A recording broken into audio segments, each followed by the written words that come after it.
Howdy, howdy, it's a Rodfather 916. I've been retired for a few months now and sort of getting into the groove of being retired. I'm going back to school. I have, and possibly getting some other things that I've always wanted to do. I'm sort of getting those because I'm not your average person who's going to sit down and watch TV all day. So I'm walking um, because I want to be here a few more years to make trouble and hopefully have more grandchildren to terrorize and teach bad habits. Just put your hand up like that. But today I went walking and I wanted pear tea. I went to a restaurant somewhere here and they had pear tea and I became an instant fan, but I couldn't find it in the tea stores, not at Trader Joe's or anywhere. And so I called and this one place sells pear tea. And so I went in there as a reward. And I had my earbuds on because I can't walk without music. I just can't. It's like without music, I get tired. It's like walking through cement. Oh, oh, oh. Half a block? Jesus. So I had my music on, walking down the street. This big guy, 9,000 pound guy, dancing down the street walking with my music. But I entered a tea shop. And as I walked in, something was off. I couldn't figure what it was.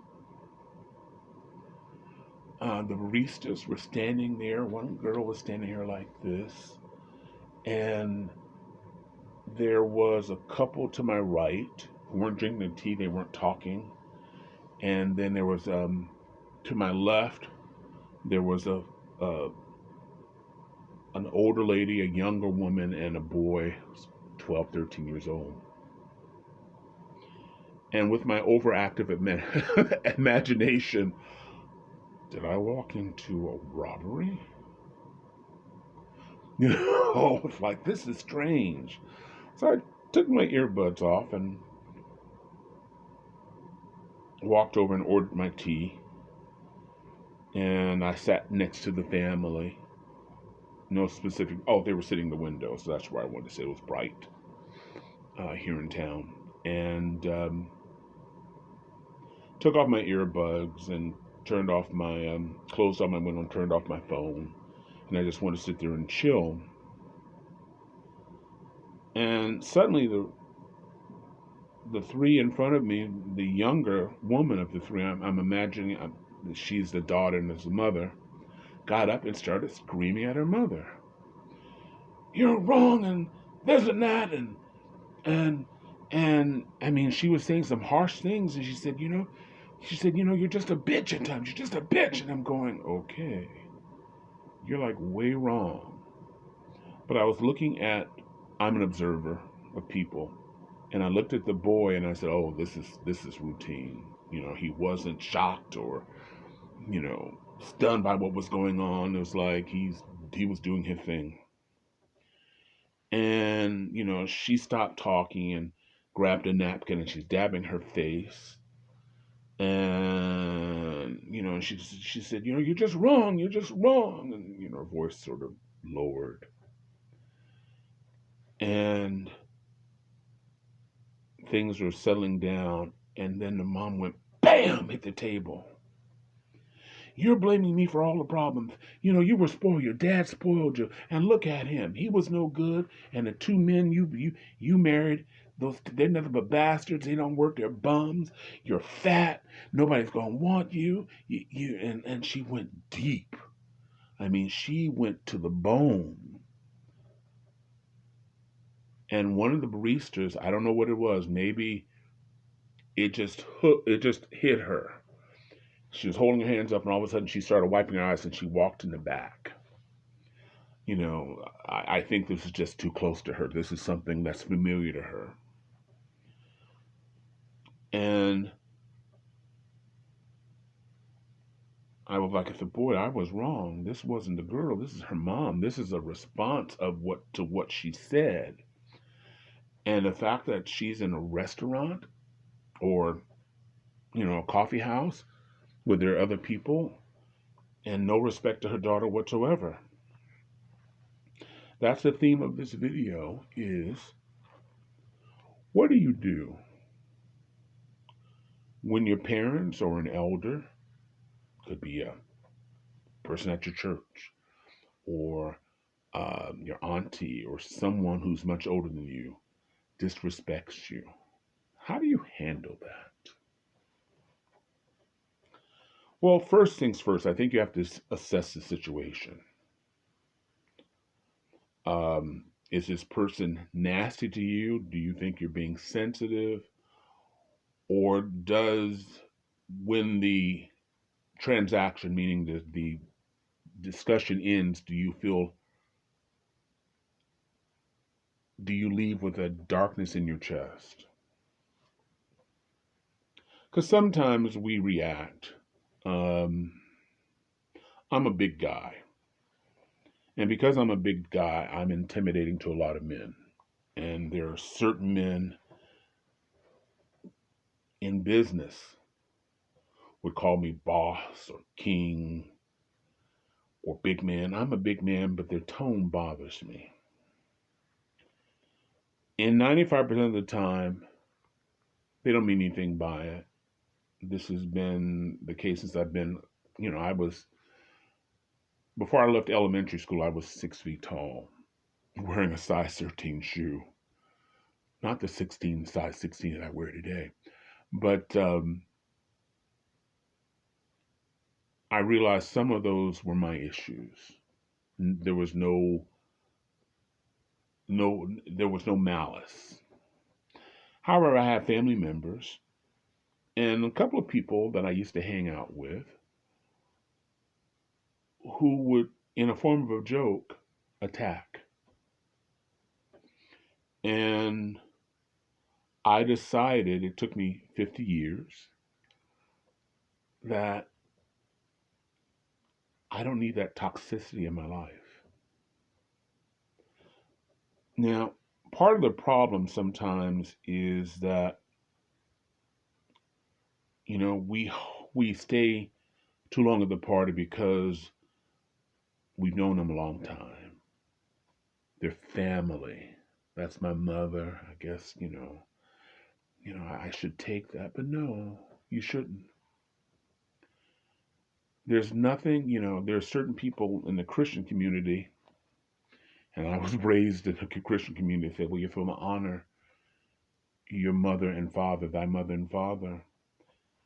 But it doesn't say, there's nothing in there that says your mother and father should disrespect you. Find that in the Bible for me. I'll wait. You want to look it up? There's nothing in the Bible that says, when I walk in and you say, you're fat and you're stupid and you smell and your kids are raised wrong and your husband's a bum, that's acceptable. You want to find it? I'll wait. Respect is not an option.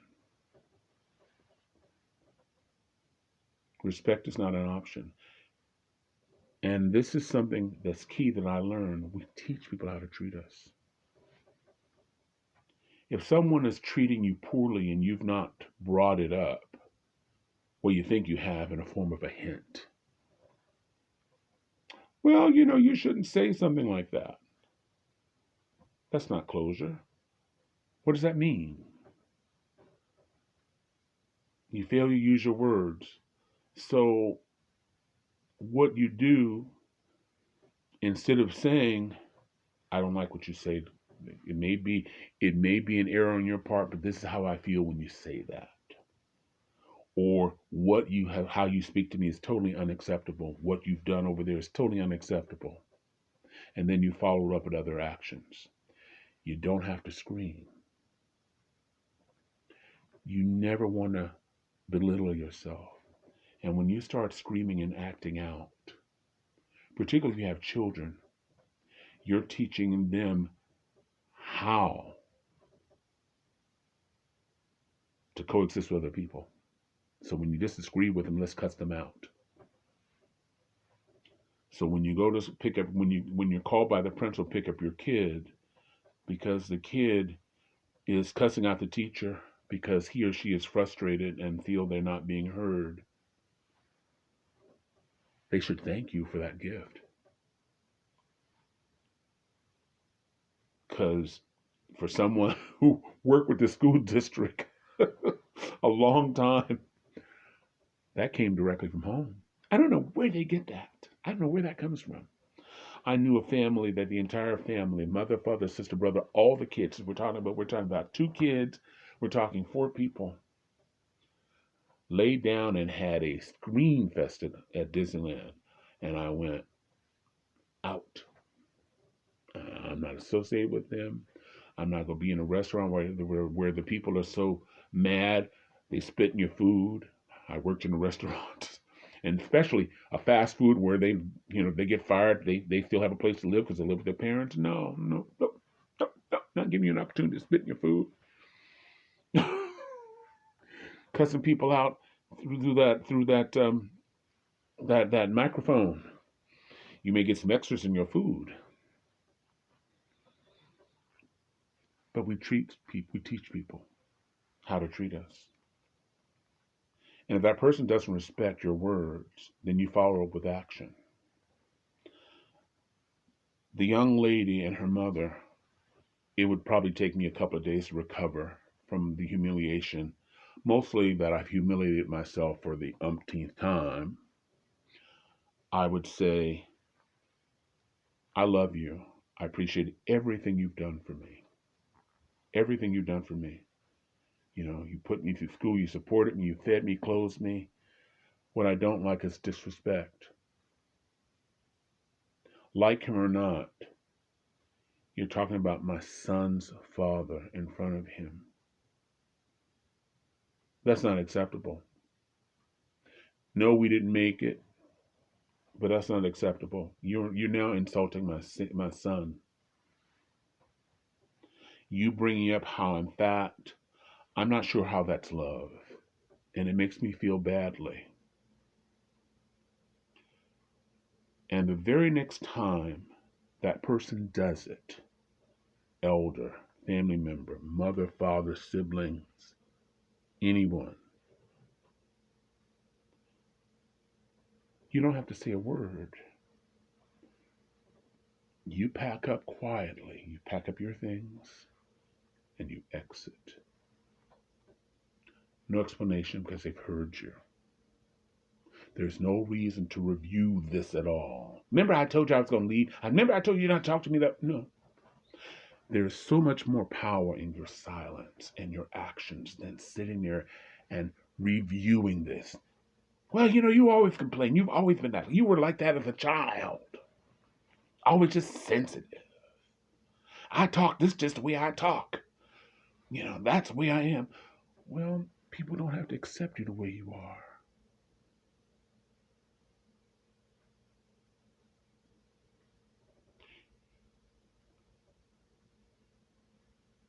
You are due respect. It doesn't matter if that person is 14 or 114.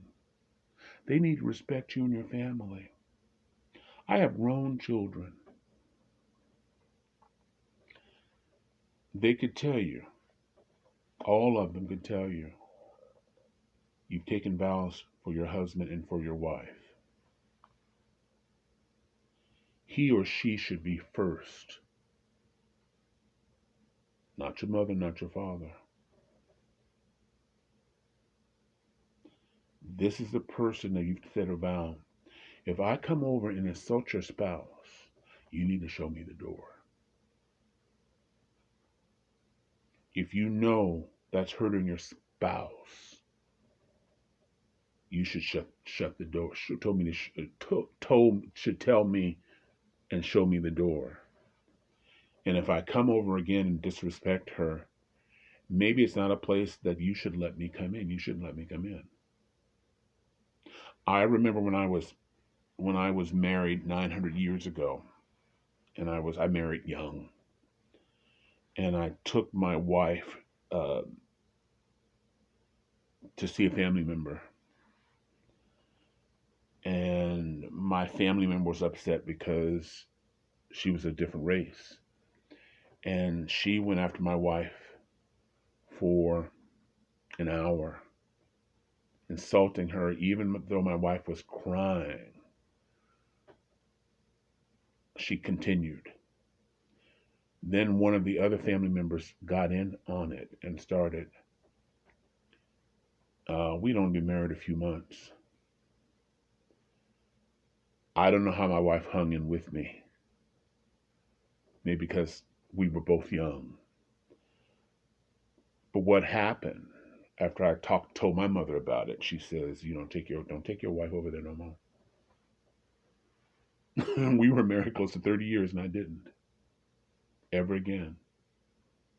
And even though this person, I never called her, never told this person that I'm not coming to you because you insulted my wife. I just didn't bring her back over there. And she knew what she did. It was never discussion. And when I think about it, I can't believe that I let that happen. Maybe I was young. Maybe because she was so much older. But people were coming at her, and I stood there as she's weeping, openly weeping, and did nothing. That was on me. All I can tell you is if you have a spouse, a child, don't let somebody do that to your child. Don't do that. I am to respect my son's choice, my daughter's choice. End of story. End of story. There's nothing else to add on. See, and the other thing I tell my kids, which is sort of off the story a little bit, is if you're having a problem with your husband or your wife, don't share it with a family member, mother, father, sister, brother. Find a close friend who can be impartial, who can just let you vent. Because what will happen and continue to happen, the reason you went to your family member or a sibling or someone you've always gone to all your life is you know they're going to agree with you.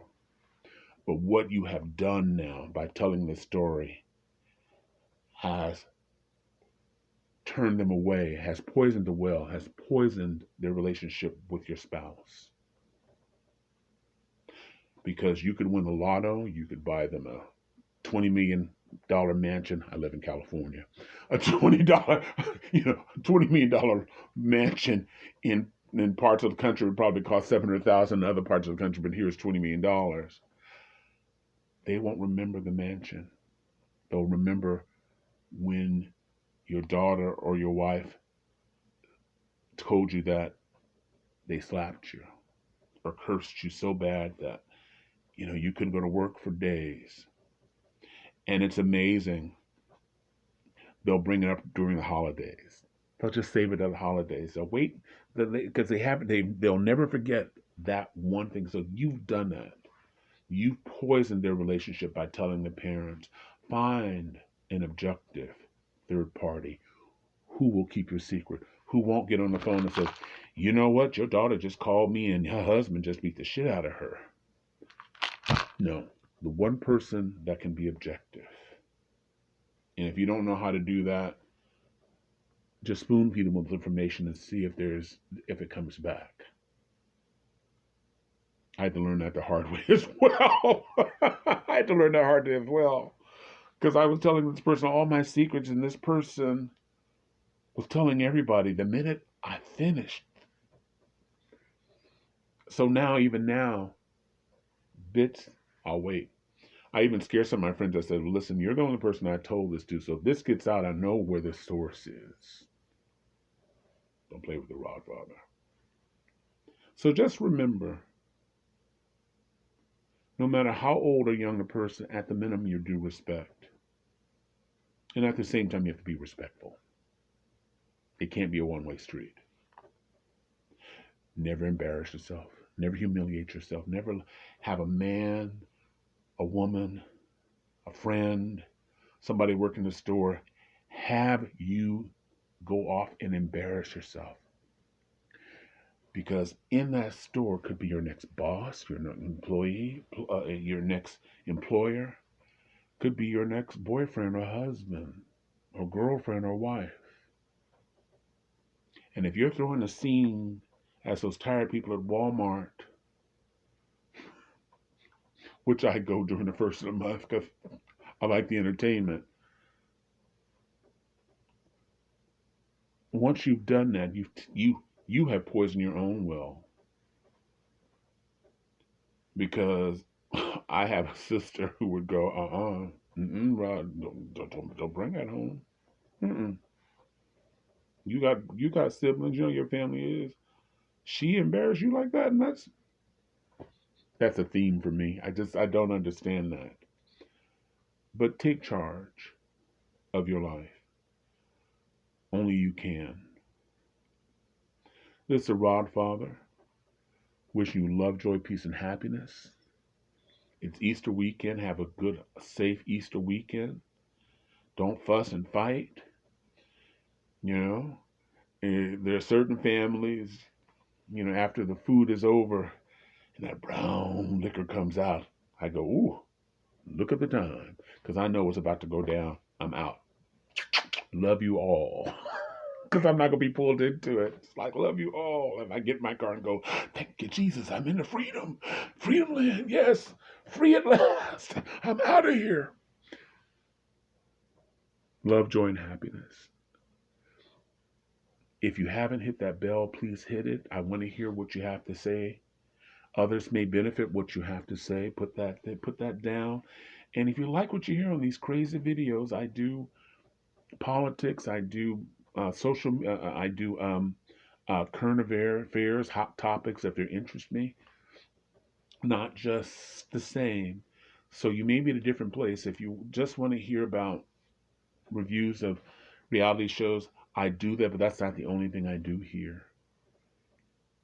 I have friends who have blogs here, and they all report the same story over and over. I'm hoping to create something different. And today was an observation, and I thought I'd share that with you. This is Rod Father. Still wearing my Black History shirt. That was in February. Black History's every day. You hear that, Ron DeSantis? Yeah, it's every day. Rod Father out. Bye now.